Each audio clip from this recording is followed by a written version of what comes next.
It's time to rock and roll! And thanks for tuning in to another awful movie review. Welcome home, Your Highness. We're getting exotic this week as we travel to India to look at The Jungle, an adventure drama science fiction film which is anything but an adventure science fiction film. Obviously, he failed. It felt more like a sorry excuse for the crew to go on a holiday in India. But just before we get going, if there's a bad movie you'd want me to review, leave me a comment down below. Don't forget to like this video, subscribe, let me know your thoughts and feelings on The Jungle. But you gentlemen are capable of handling this. Alrighty-o, so the story of this awful movie takes place in southern India. Princess Sati, played by future femme fatale Mary Windsor, I have nothing to say to her. is called back by her ministers who have a situation on their hands. Several villages have been completely trampled and destroyed by frightened elephants running away from something strange. An American hunter who was hired insists that giant mammoths from the prehistoric age are what's scaring those elephants and killing those people. These weren't elephants. They were much bigger, with hair and long curling tusks. So the princess, one of her friends, and the hunter, alongside plenty of Indian soldiers, go out to stop these attacks and search for those behemoths which are causing all the trouble. Honestly, there are many bad things you could say about this, and believe me, you can. But that being said, they did make an effort to actually shoot this picture in India, and not on some crammed and crappy soundstage. It makes it look more authentic. But this is also the paradox, because it's also one of the problems. The audience doesn't get to see those big scary mammoths until 5 minutes before the credits roll. Let's say that I was not surprised, but it's still very disappointing because not only do the mammoths kinda look like big mops with tusks walking around, Mr. Bentley, this is not only fantastic, it's ridiculous. but building up to what is supposed to be a grand finale, there's nothing which we can hold on to while waiting. If a man is guilty of a crime, he should not be allowed to escape punishment. This is no surprise either, but the characters aren't particularly engaging. There's a total absence of thrills and suspense.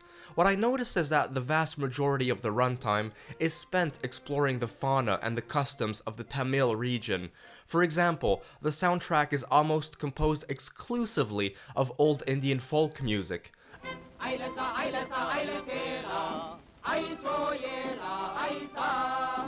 Accompanied with occasional traditional dances. Heck, even the entertainment troops pull up to show what they're capable of. Good gracious, what is he doing? I'm surprised the guy didn't go flying out into the air.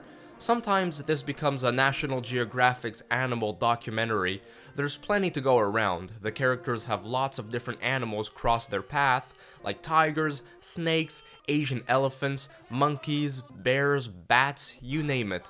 This looks like a publicity stunt shot for a vacation agency to entice tourists to visit India. This, seriously, shows the writers had no real idea where they wanted to go with this story. Mind telling me where we're headed now? They just diluted this silly plot into a ton of stock footage animals and people dancing all over the place. What do you expect me to do, run? I would also like someone to explain why the credits in the beginning look like this. It's really awkward looking. It's like the titles are about to fly off the screen. It's too fantastic to repeat. I immediately knew this was going to be a bad movie from the beginning. I would also like to know why the producers chose to shoot the film in this rustic looking black and white. It looks like it's got some weird red tainted into the print. In what way? I don't really know what to make of it, but yeah, I didn't find it very visually appealing. We learn that guns and bullets can't defeat those killer mammoths, so our hunter decides to go at them with hand grenades, which in theory sounds like a good idea. But in practice, they don't work. But they also give one of the lamest explosions I've ever seen in a movie in my entire life. What in tarnation was that? This grenade killed the guy even though it has the blasting power of a firecracker. What a ridiculous way to end a film.